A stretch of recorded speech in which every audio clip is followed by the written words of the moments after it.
the man who thought his way into partnership with Thomas A. Edison.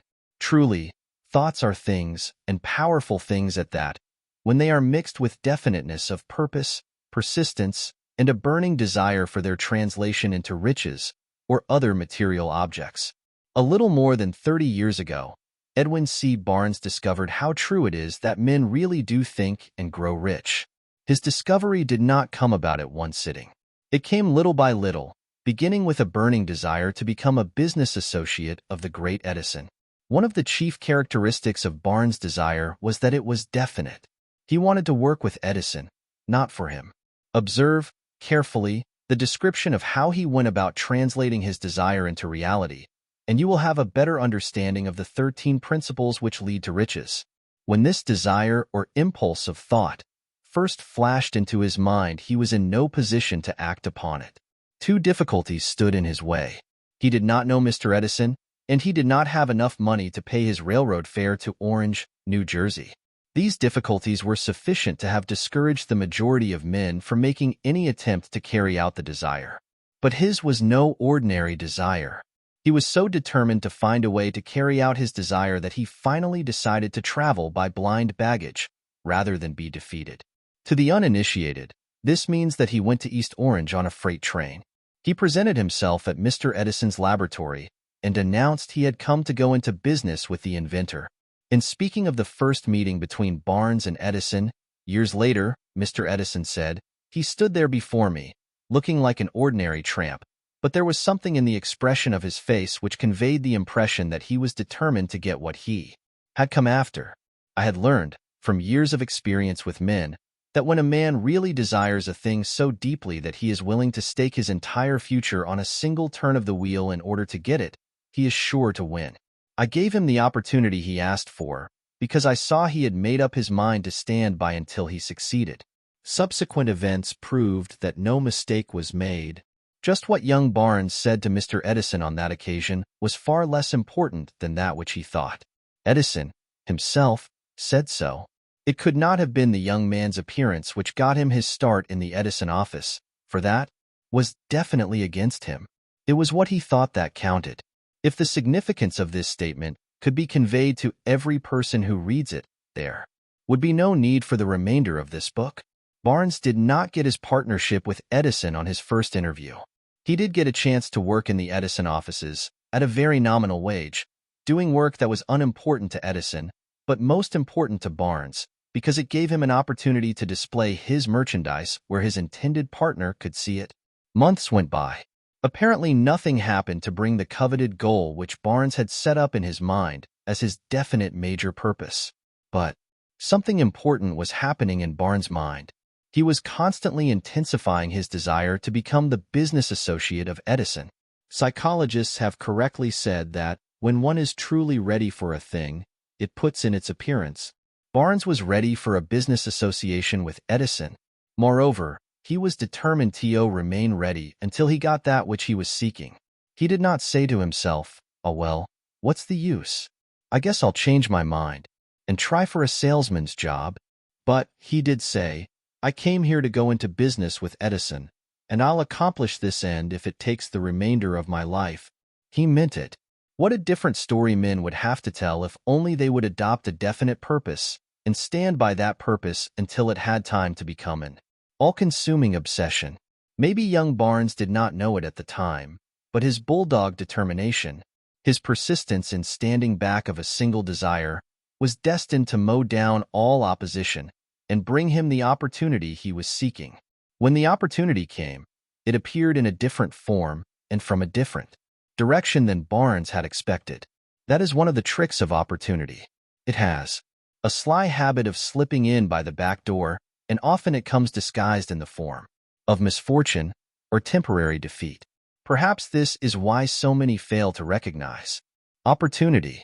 Mr. Edison had just perfected a new office device, known at that time as the Edison dictating machine, now the Ediphone.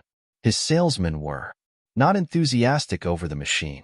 They did not believe it could be sold without great effort. Barnes saw his opportunity. It had crawled in quietly, hidden in a queer-looking machine which interested no one but Barnes and the inventor. Barnes knew he could sell the Edison dictating machine. He suggested this to Edison and promptly got his chance. He did sell the machine. In fact, he sold it so successfully that Edison gave him a contract to distribute and market it all over the nation. Out of that business association grew the slogan, "Made by Edison and installed by Barnes." The business alliance has been in operation for more than 30 years. Out of it, Barnes has made himself rich in money, but he has done something infinitely greater. He has proved that one really may think and grow rich. How much actual cash that original desire of Barnes has been worth to him, I have no way of knowing. Perhaps it has brought him $2 or $3 million, but the amount, whatever it is, becomes insignificant when compared with the greater asset he acquired in the form of definite knowledge that an intangible impulse of thought can be transmuted into its physical counterpart by the application of known principles. Barnes literally thought himself into a partnership with the great Edison. He thought himself into a fortune. He had nothing to start with, except the capacity to know what he wanted, and the determination to stand by that desire until he realized it. He had no money to begin with. He had but little education. He had no influence. But he did have initiative, faith, and the will to win. With these intangible forces, he made himself number one man, with the greatest inventor who ever lived. Now, let us look at a different situation and study a man who had plenty of tangible evidence of riches, but lost it because he stopped 3 feet short of the goal. He was seeking 3 feet from gold. One of the most common causes of failure is the habit of quitting when one is overtaken by temporary defeat. Every person is guilty of this mistake at one time or another. An uncle of R.U. Darby was caught by the gold fever in the gold rush days and went west to dig and grow rich. He had never heard that more gold has been mined from the brains of men than has ever been taken from the earth. He staked a claim and went to work with pick and shovel. The going was hard, but his lust for gold was definite. After weeks of labor, he was rewarded by the discovery of the shining ore. He needed machinery to bring the ore to the surface. Quietly, he covered up the mine, retraced his footsteps to his home in Williamsburg, Maryland, told his relatives and a few neighbors of the strike. They got together money for the needed machinery, had it shipped. The uncle and Darby went back to work the mine. The first car of ore was mined and shipped to a smelter. The returns proved they had one of the richest mines in Colorado. A few more cars of that ore would clear the debts. Then would come the big killing and profits. Down went the drills. Up went the hopes of Darby and uncle. Then something happened. The vein of gold ore disappeared. They had come to the end of the rainbow, and the pot of gold was no longer there. They drilled on, desperately trying to pick up the vein again, all to no avail. Finally, they decided to quit. They sold the machinery to a junk man for a few $100s and took the train back home. Some junk men are dumb, but not this one. He called in a mining engineer to look at the mine and do a little calculating. The engineer advised that the project had failed because the owners were not familiar with fault lines. His calculations showed that the vein would be found just 3 feet from where the Darbys had stopped drilling. That is exactly where it was found. The junk man took millions of dollars in or from the mine because he knew enough to seek expert counsel before giving up. Most of the money which went into the machinery was procured through the efforts of R.U. Darby, who was then a very young man. The money came from his relatives and neighbors because of their faith in him. He paid back every dollar of it, although he was years in doing so. Long afterward, Mr. Darby recouped his loss many times over when he made the discovery that desire can be transmuted into gold. The discovery came after he went into the business of selling life insurance. Remembering that he lost a huge fortune because he stopped 3 feet from gold, Darby profited by the experience in his chosen work, by the simple method of saying to himself, "I stopped 3 feet from gold, but I will never stop because men say no when I ask them to buy insurance." Darby is one of a small group of fewer than 50 men who sell more than $1 million in life insurance annually. He owes his stickability to the lesson he learned from his quitability in the gold mining business. Before success comes in any man's life, he is sure to meet with much temporary defeat and perhaps some failure. When defeat overtakes a man, the easiest and most logical thing to do is to quit. That is exactly what the majority of men do. More than 500 of the most successful men this country has ever known told the author their greatest success came just one step beyond the point at which defeat had overtaken them. Failure is a trickster with a keen sense of irony and cunning. It takes great delight in tripping one when success is almost within reach. A 50-cent lesson in persistence. Shortly after Mr. Darby received his degree from the University of Hard Knocks and had decided to profit by his experience in the gold mining business, he had the good fortune to be present on an occasion that proved to him that no does not necessarily mean no. One afternoon, he was helping his uncle grind wheat in an old-fashioned mill. The uncle operated a large farm on which a number of colored sharecrop farmers lived. Quietly, the door was opened, and a small colored child, the daughter of a tenant, walked in and took her place near the door. The uncle looked up, saw the child, and barked at her roughly. "What do you want?" Meekly, the child replied, "My mammy say send her 50 cents. I'll not do it," the uncle retorted. "Now you run on home." "Yes, sah," the child replied. But she did not move. The uncle went ahead with his work, so busily engaged that he did not pay enough attention to the child to observe that she did not leave. When he looked up and saw her still standing there, he yelled at her, "I told you to go on home. Now go, or I'll take a switch to you." The little girl said, "Yes, sah," but she did not budge an inch. The uncle dropped a sack of grain he was about to pour into the mill hopper, picked up a barrel stave, and started toward the child with an expression on his face that indicated trouble. Darby held his breath. He was certain he was about to witness a murder. He knew his uncle had a fierce temper. He knew that colored children were not supposed to defy white people in that part of the country. When the uncle reached the spot where the child was standing, she quickly stepped forward one step, looked up into his eyes, and screamed at the top of her shrill voice, "My mammy's gotta have that 50 cents." The uncle stopped, looked at her for a minute, then slowly laid the barrel stave on the floor, put his hand in his pocket, took out $50, and gave it to her. The child took the money and slowly backed toward the door, never taking her eyes off the man whom she had just conquered. After she had gone, the uncle sat down on a box and looked out the window into space for more than 10 minutes. He was pondering, with awe, over the whipping he had just taken. Mr. Darby, too, was doing some thinking. That was the first time in all his experience that he had seen a colored child deliberately master an adult white person. How did she do it? What happened to his uncle that caused him to lose his fierceness and become as docile as a lamb? What strange power did this child use that made her master over her superior? These and other similar questions flashed into Darby's mind, but he did not find the answer until years later, when he told me the story. Strangely, the story of this unusual experience was told to the author in the old mill, on the very spot where the uncle took his whipping. Strangely, too, I had devoted nearly a quarter of a century to the study of the power which enabled an ignorant, illiterate colored child to conquer an intelligent man. As we stood there in that musty old mill, Mr. Darby repeated the story of the unusual conquest and finished by asking, "What can you make of it? What strange power did that child use that so completely whipped my uncle?" The answer to his question will be found in the principles described in this book. The answer is full and complete. It contains details and instructions sufficient to enable anyone to understand and apply the same force which the little child accidentally stumbled upon. Keep your mind alert, and you will observe exactly what strange power came to the rescue of the child. You will catch a glimpse of this power in the next chapter.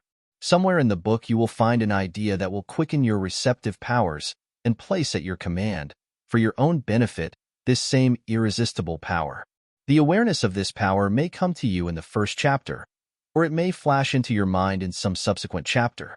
It may come in the form of a single idea, or it may come in the nature of a plan or a purpose. Again, it may cause you to go back into your past experiences of failure or defeat and bring to the surface some lesson by which you can regain all that you lost through defeat. After I had described to Mr. Darby the power unwittingly used by the little colored child, he quickly retraced his 30 years of experience as a life insurance salesman and frankly acknowledged that his success in that field was due, in no small degree, to the lesson he had learned from the child.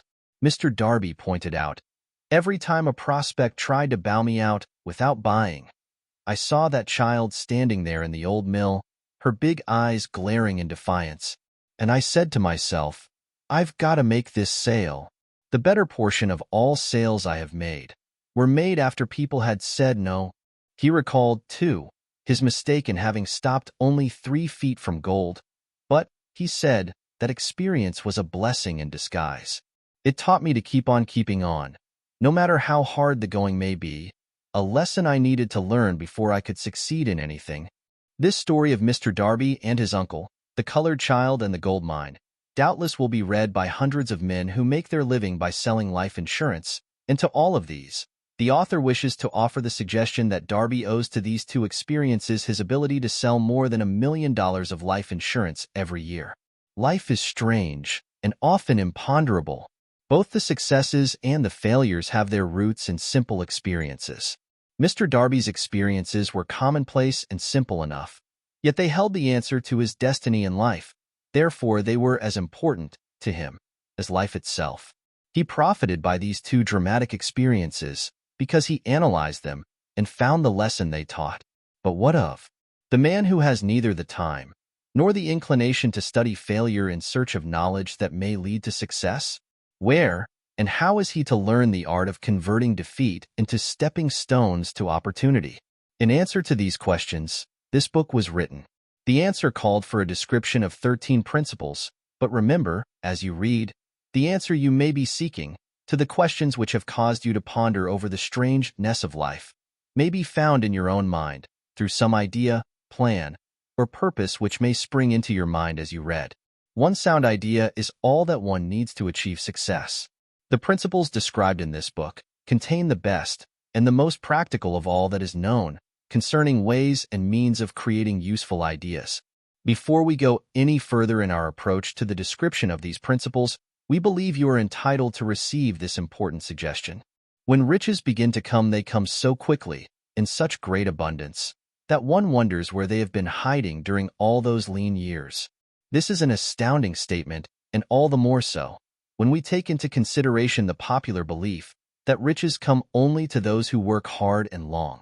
When you begin to think and grow rich, you will observe that riches begin with a state of mind, with definiteness of purpose, with little or no hard work. You, and every other person, ought to be interested in knowing how to acquire that state of mind which will attract riches. I spent 25 years in research, analyzing more than 25,000 people, because I, too, wanted to know how wealthy men become that way. Without that research, this book could not have been written. Here take notice of a very significant truth, viz. The business depression started in 1929 and continued on to an all-time record of destruction until sometime after President Roosevelt entered office. Then the depression began to fade into nothingness. Just as an electrician in a theater raises the lights so gradually that darkness is transmuted into light before you realize it, so did the spell of fear in the minds of the people gradually fade away and become faith. Observe very closely. As soon as you master the principles of this philosophy and begin to follow the instructions for applying those principles, your financial status will begin to improve, and everything you touch will begin to transmute itself into an asset for your benefit. Impossible? Not at all. One of the main weaknesses of mankind is the average man's familiarity with the word impossible. He knows all the rules which will not work. He knows all the things which cannot be done. This book was written for those who seek the rules which have made others successful and are willing to stake everything on those rules. A great many years ago, I purchased a fine dictionary. The first thing I did with it was to turn to the word impossible and neatly clip it out of the book. That would not be an unwise thing for you to do. Success comes to those who become success conscious. Failure comes to those who indifferently allow themselves to become failure conscious.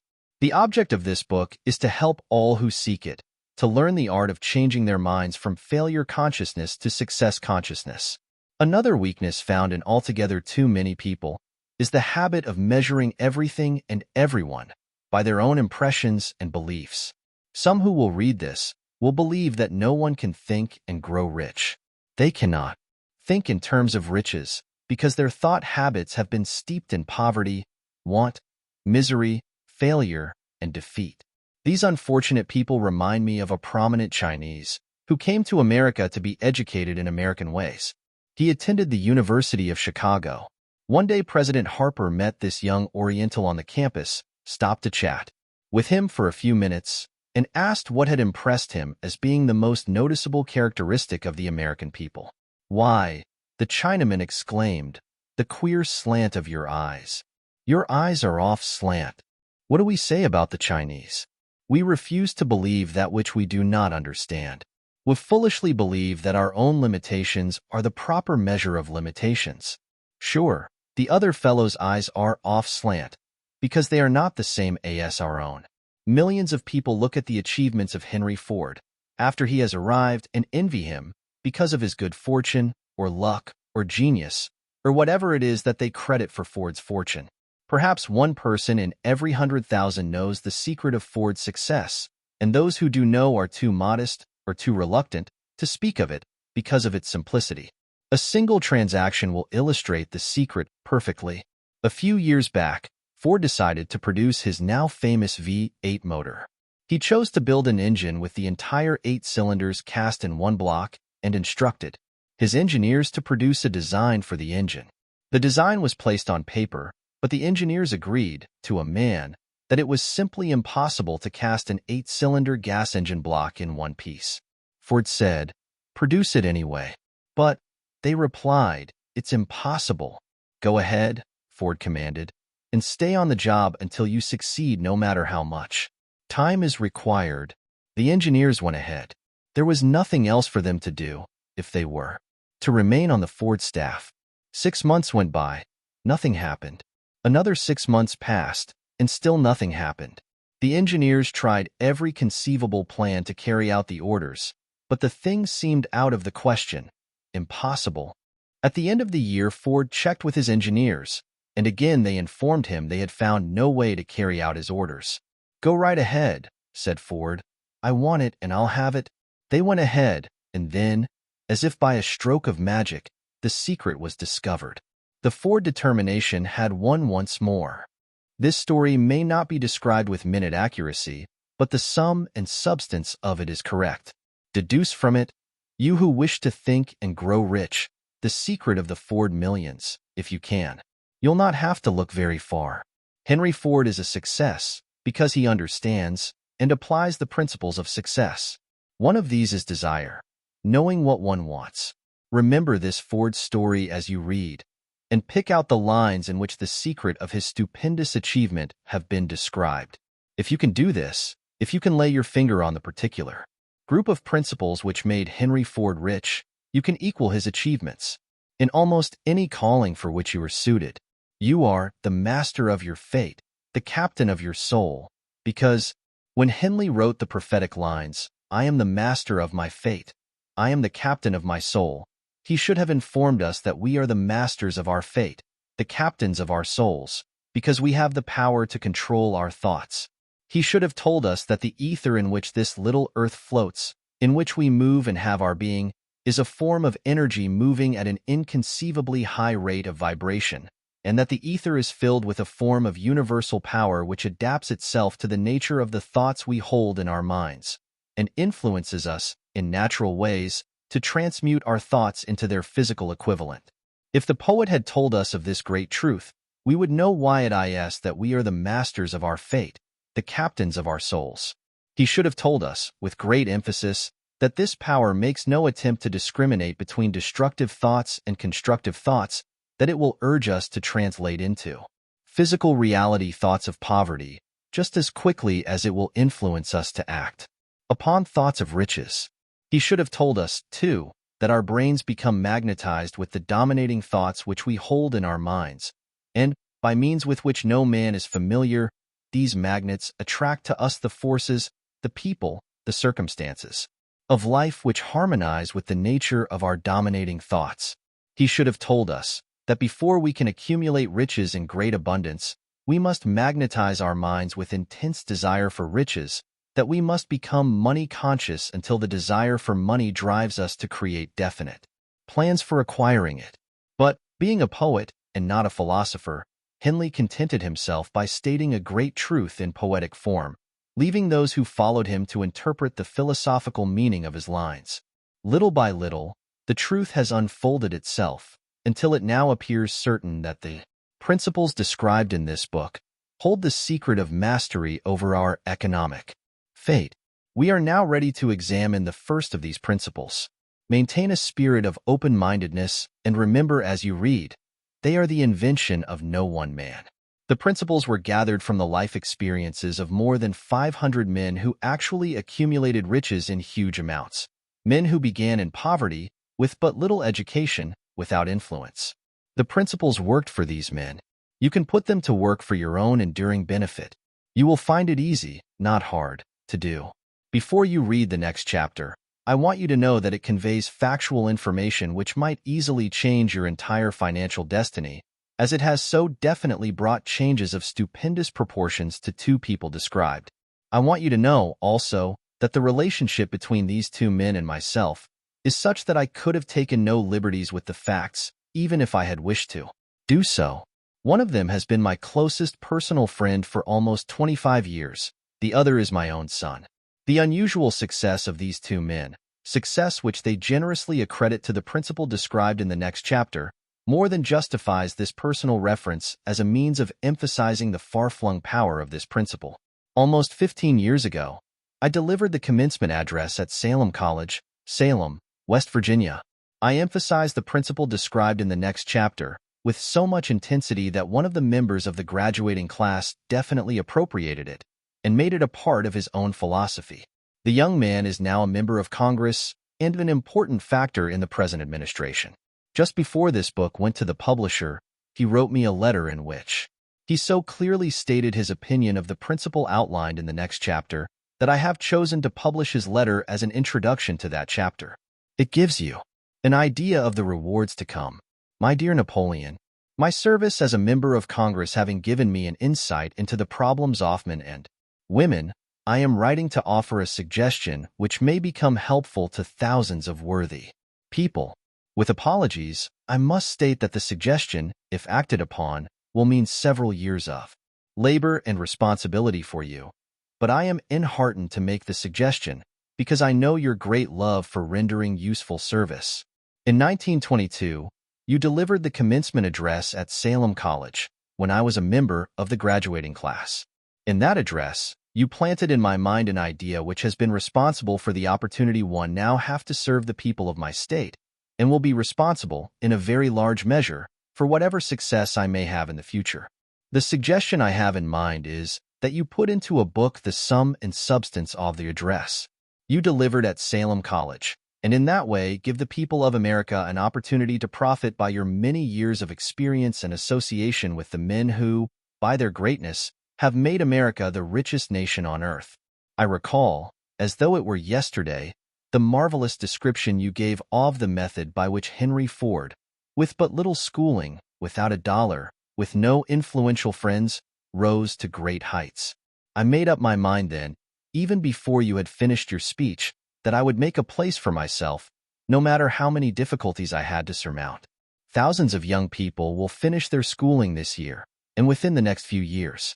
Every one of them will be seeking just such a message of practical encouragement as the one I received from you. They will want to know where to turn, what to do, to get started in life. You can tell them, because you have helped to solve the problems of so many, many people. If there is any possible way that you can afford to render so great a service, may I offer the suggestion that you include with every book one of your personal analysis charts, in order that the purchaser of the book may have the benefit of a complete self-inventory, indicating, as you indicated to me years ago, exactly what is standing in the way of success. Such a service as this, providing the readers of your book with a complete, unbiased picture of their faults and their virtues, would mean to them the difference between success and failure. The service would be priceless. Millions of people are now facing the problem of staging a comeback because of the depression, and I speak from personal experience when I say, I know these earnest people would welcome the opportunity to tell you their problems, and to receive your suggestions for the solution. You know the problems of those who face the necessity of beginning all over again. There are thousands of people in America today who would like to know how they can convert ideas into money, people who must start at scratch without finances and recoup their losses. If anyone can help them, you can. If you publish the book, I would like to own the first copy that Coney's from the press, personally. Autographed by you. With best wishes, believe me. Cordially yours, Jennings Randall.